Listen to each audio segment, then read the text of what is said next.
Welcome to xhosa predictors njengesiqhelo nihamba no Dr. Klaas guest yethu namhlanje tshidi dingiswayo uhlala lapha eGreyfontein eBlukombosi eCovid kwindawo ekuthiwa kuseRaceway.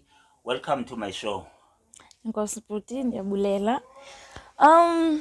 Molweni emakhaya.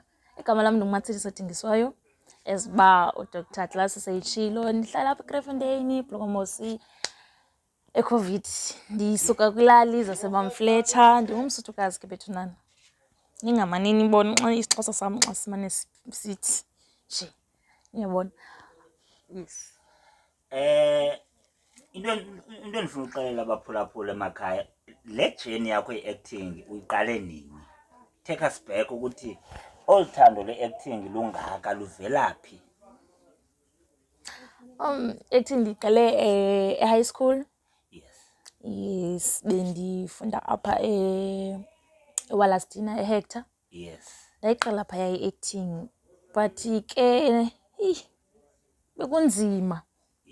Naselokishini xa ndiphuma esikolweni naselokishini ndimane ndisiya ndizama but ke bendisemncinci ngoko and ibinikayazi uba apha endleleni kuzawubakho amagingxigingxi. So ndake ndaqonda mandike ndiyiphumlele. Kodwa ke kuba ndiyithanda kuyinto endifuna ukuyenza, last year ndaphinde ndayiqala phantsi.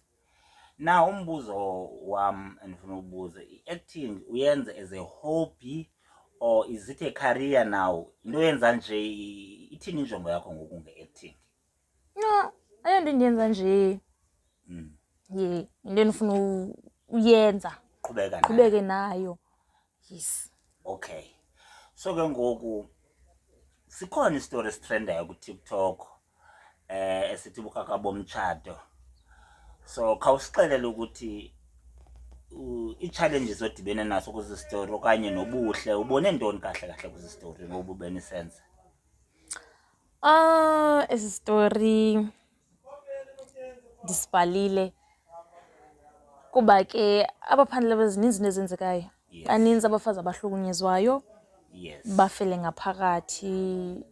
So esi story ndizama ukubonisa uba abafazi mabaphakame, bathethe, baqine. Yes. Bangoyiki into. Yes. And this story sithatshe abantu abaninzi. That is very interesting. Yes. So kumuntu obukeleyo emakhaya ufuna uthini, ungamkhuthaza uthini nge-acting okanye umuntu ukuthi makasebenzise italente yakhe masibeke ngolo hlobo? Yeah, umuntu makavuke. And angazixoleli nge-age yoba ndimdala ndiziba sakwazi ukwenza into ethile. No, do what you love. Yes. Yes. I-career yakho ayingendawo kwi-age yakho. Yes. Yes. Bekungakho namhlanje emakhaya xhosa predictors is guest yethu ibingutshidi bekungakho ke sinako namhlanje. Enkosi.